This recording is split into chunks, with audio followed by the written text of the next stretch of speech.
As I mentioned, the TIP really is our plan for how we're going to improve service in the next year, and then looking out for a 5-year horizon. It's based on the guidance from the regional plans, and then we need input from the local jurisdictions because they also create transportation plans, and hopefully those can line up. And the land use planning at the local level has a lot to do with how successful our system will be. So the TIP's updated each year. It's adopted by the board at this time every year. And it really directs investments into 4 areas and priorities. And the priorities are outlined on the next page. First, build the total transit system, and I'm going to come back to that and explain a little bit more. Grow high-capacity transit, which is primarily MAX. Expand frequent service bus lines. And finally, improve local service. So on the next slide gives you an idea of what we call the total transit system. This is really a term that Fred Hansen came up with as a frequent transit writer. He knew that it wasn't just service, just putting buses and trains out wasn't the whole thing. That you also had to look at everything else that makes transit work. But first of all, the service is important. It needs to be frequent and it needs to be reliable. Second, you have to get to that service. Everybody needs to be able to get to a MAX platform or a bus stop in order to take the service. And so access for pedestrians, for bicycles, for park and riders, all very important. And we have 7,120 something stops, changes almost daily because of various things that happen out there on the street for our buses. So a little over 7,100 stops. Not all of those stops are accessible. Not all of them are served by sidewalks. Some of them are in ditches. Some of them are hard to get to.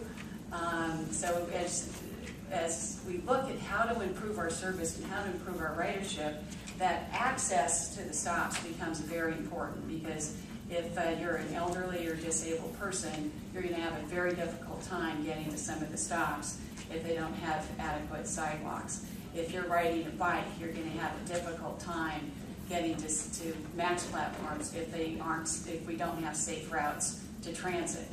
So those things are extremely important, and we try to partner with the local governments to identify those areas that need improvements. It might be something as simple as a curb cut, and not all of our sidewalks in this region have curb cuts for mobility devices, and that's extremely important. So we also look at amenities like shelters and new vehicles, and for us, new vehicles is an amenity. About half of our fleet is still high-floor vehicles, and those high-floor vehicles have to deploy a really old-fashioned lift device. It takes a long time for it to lower, to let somebody on who's in a mobility device. Those fail a lot more often than the newer buses that just have a slide-out ramp. They don't have air conditioning. For elderly people, it's difficult to walk up those stairs. So there's a lot of reason to look at new buses as an amenity. And anyway, new vehicles are really important. Some of those buses are over 20 years old. 16 used to be the limit that we said we wouldn't want to keep a bus beyond 16. A lot of transit properties try to turn over buses every 12 years. That was before the recession. Customer information is also extremely important. You're not going to be able to plan a trip if you don't have good access to customer information. So we have many ways to access that, including a call center where you can call and plan a trip. The call center has translation services for any language. We have online trip planners. We have all the third-party apps that you've heard about. So there's many ways to be able to access information. We have the new digital displays on the street outside. If you haven't seen those, go look in one of the bus or MAX shelters and see the digital displays that let people know when their bus or train is coming. All that is very helpful for people to plan their trip. So we found ourselves this year in the TIP group finding kind of two things. To steal some lines, it was the best of times where we really opened new service. We opened commuter rail, we opened the Green Line, lots of excitement and fanfare around that. And we've had increasing ridership on those lines. And we reached a milestone, going to over 100 million rides a year. And then we found ourselves in the worst of times, where we've had 2 years of budget shortfalls, we've been eliminating bus routes, and we've had to cut MAX and bus service. So the tip this year, rather than focusing, having the ability to focus on how we expand service, is really been the focus of how we cut service. And many of you have been through this long public involvement process that we've had with several open houses and hearings. We did an extensive public outreach on this. We rode 25 different bus routes and got the views of our riders, talked to them about what time their work schedule was and how important that service was to them before we made final decisions. But the end result is that in June we had some cuts in frequency. In September we are facing the very painful result of having to cut service with reduced frequency on MAX lines during non-rush hour, reduced frequency on frequent service lines during non-rush hours. We're discontinuing 2 bus routes. We're reducing frequency on numerous lines and reducing the span of service on 11 lines. We do have criteria for how we decided those service cuts. It's the same criteria that we use for how we expand. Number 1 is ridership. And this criteria, by the way, was developed through an outreach process 9 years ago, where we especially invited local planners from local jurisdictions because we need their partnership in helping us make the service successful. But low ridership trips we considered. We looked at whether there was alternative service nearby, so do they have an alternative that you could walk to? The least impact to riders, again, that public outreach was extremely important for that. Available capacity of the service, and transit equity.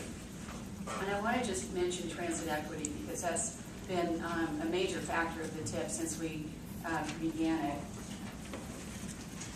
And that could be a longer discussion just in itself, but I've just provided 2 maps that give you an overview for some of the things that we look at. But when we talk about transit equity, basically the concern is that we not give service and amenities on a disproportionate basis, that we not give the transit advantages to neighborhoods that have high income, and that the disadvantages go to neighborhoods that have low income.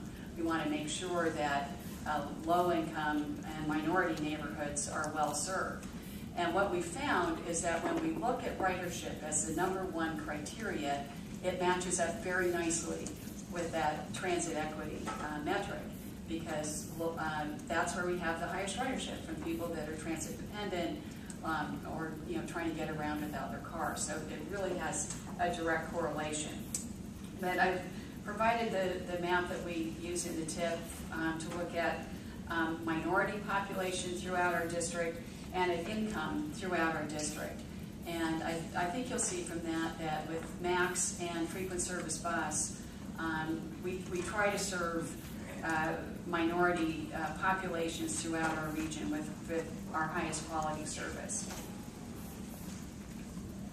So it's not all gloom and doom. We do have a little bit of money that we're using through stimulus and through regional funding to improve the system, even while we're cutting service.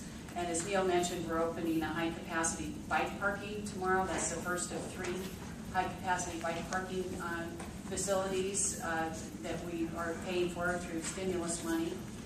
We have 35 new shelters that will be installed. That's primarily through regional money that local governments, it goes through a process and it's allocated, and local governments express their priorities. And our expanding transit tracker display, so customer service, customer information will be expanded. And we're placing better stop IDs and displays out at our bus stops. And we hope to have about 72% of our stops covered with the bus ID right on the stop. That's important when you're out on the street using your phone to call transit tracker or an app to look up when the bus arrives. We've also got some improvements on the MAC side. We'll be opening the Civic Drive MAC station this year. There's a redesigned Rockwood station that will really serve as a catalyst for that low-income neighborhood. It's redesigned and new art. It'll be, I think, a symbol of TriMet support of that neighborhood. And we're continuing to work on the Portland-Milwaukee Light Rail line, as you know. So out in the next 5 years, hopefully we'll have something to talk about when we come back to you about service as the economy hopefully comes out of recession. The question is, how do we expand service? How do we bring back some of the service that we've cut? And again, we looked at the tip for the criteria for that. And I've already talked about this, but ridership number one, access. How do we work with the local governments to help improve that access and increase ridership in places where we don't have safe street crossings or don't have good sidewalks?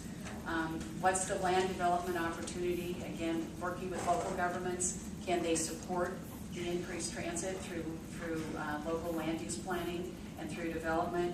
And of course, transit equity is the metric that we will use. So with that,